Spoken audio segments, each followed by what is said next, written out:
Alright guys, welcome to area between two curves, horizontal slicing portion. So we've talked about taking the area between two curves with vertical slicing when one function was on top of another function.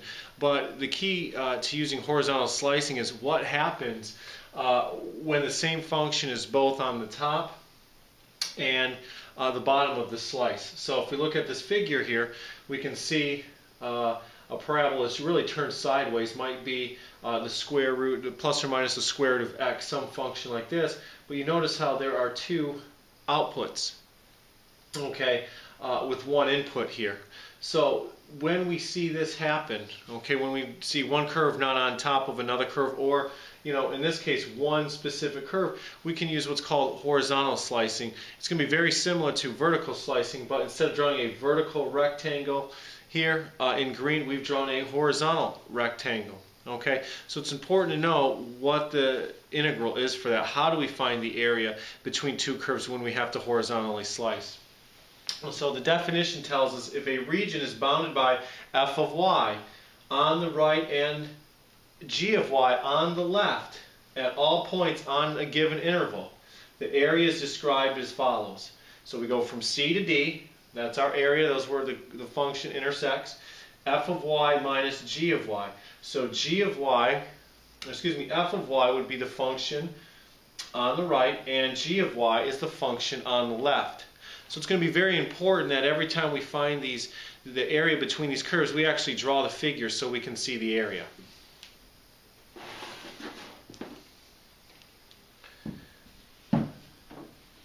Now, in this first example, we're going to find the area between the curve x equals y squared and the line x equals y plus 6. So a couple things may jump out here. All of a sudden, we're not defining the function in terms of x. We're actually defining each of these functions in terms of y, meaning we've solved each of these equations for x. So that's kind of our first hint that we're going to be using horizontal slicing. Okay, our given intervals from 0 to 3, so we don't have to set the functions equal to each other and find the intersection points on this example. It's already been given to us. So the first thing I want to do is let's sketch these functions to see which function's on the right and which one's on the left. So we have to be very careful about this. We are going to now pick y values and find x. Okay, so we're going to pick y, find x. So let's look at x equals y squared. So the x equals y squared graph is the red one. So when I plug 0 in for y, 0 squared is 0. When I plug 1 in for y, I get 1 for x.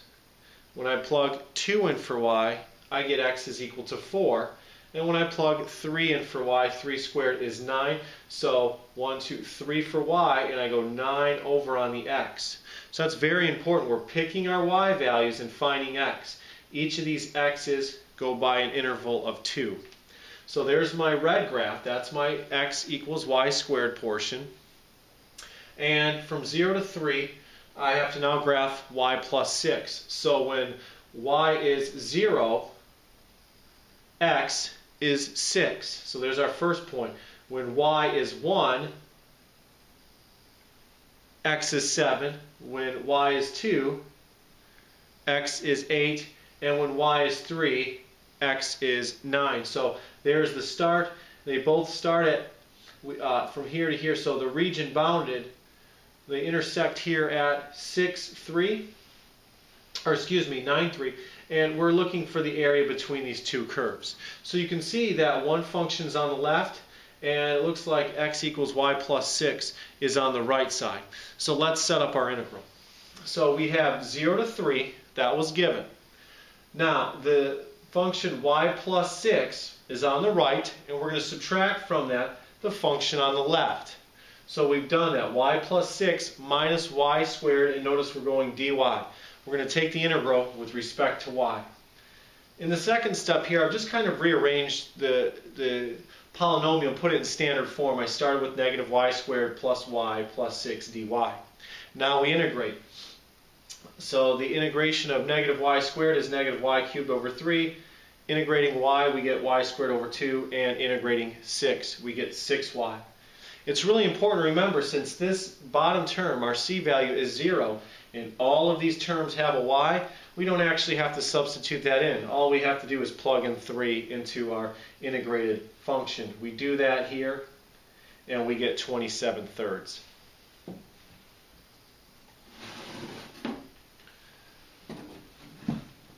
Now, example 2, we're going to find the area of the region between the curve x equals y squared again and the line x equals y plus 2. So we have a curve and we have a line.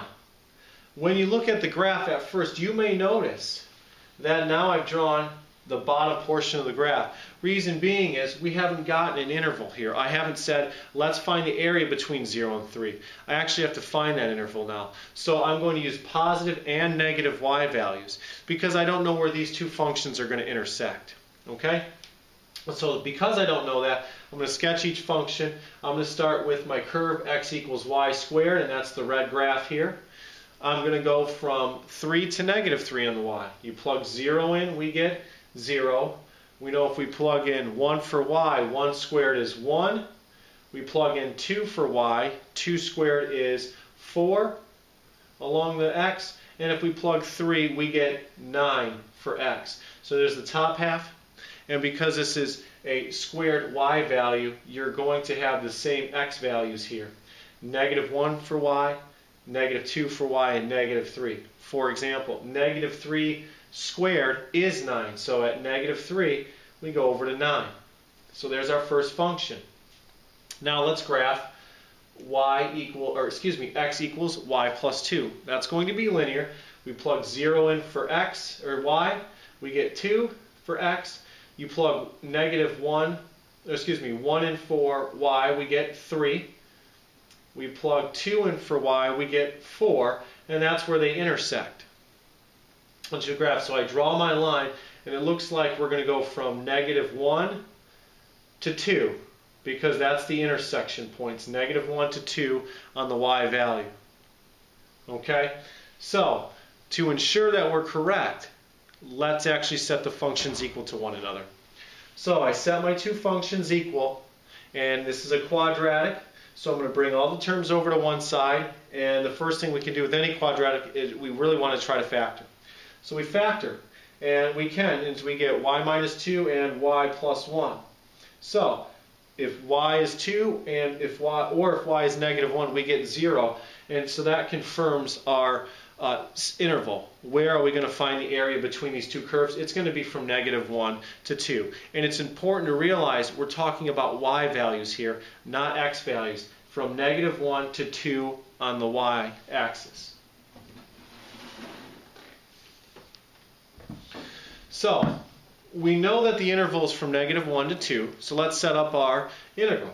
So we write the integral from negative 1 to 2 of y plus 2, okay, which is the right function, and subtract off the second function. Y squared is on the left-hand side, okay, dy, and that's over that given interval. So I, again, rearrange my terms, and then I integrate. So negative y cubed over 3 plus y squared over 2 plus 2y. Now, notice how our lower number here is not 0, so we're going to have to plug that in. So I plug 2 into the integrated function, which is in blue, and then I plug negative 1 in to the integrated function, and I'm subtracting the second portion. When I do that, I simplify, and I get these two numbers, negative 8/3 plus 2 plus 4, minus 1/3 plus 1/2 minus 2. Simplifying that all gives us 9/2. So the area between negative 1 and 2 along the y-axis between these two curves is 9/2.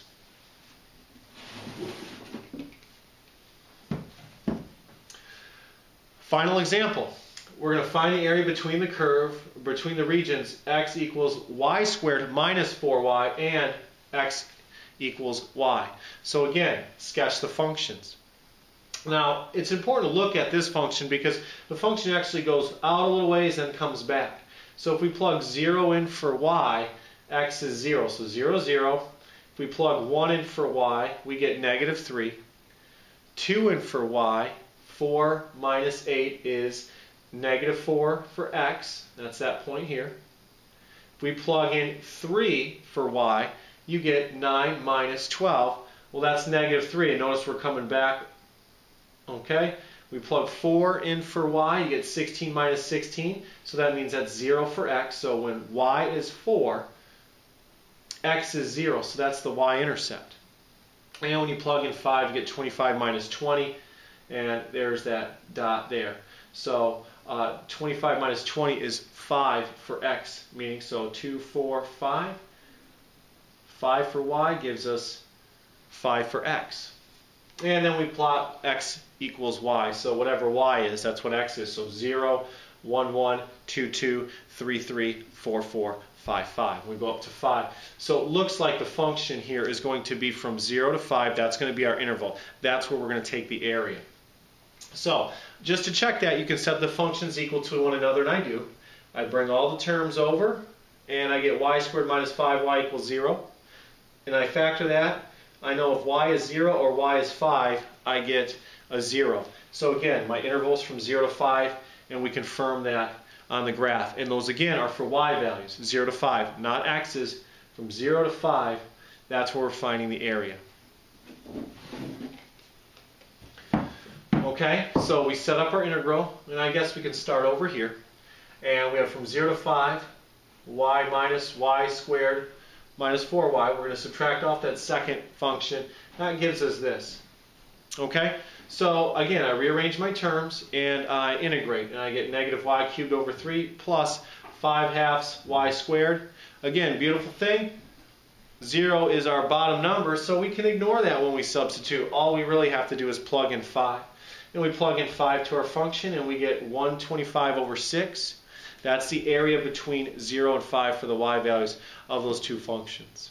Okay, so that's horizontal slicing. If you have any questions or comments, you guys feel free to email me or make the comments below on YouTube, and I'll try to answer them. See you next time.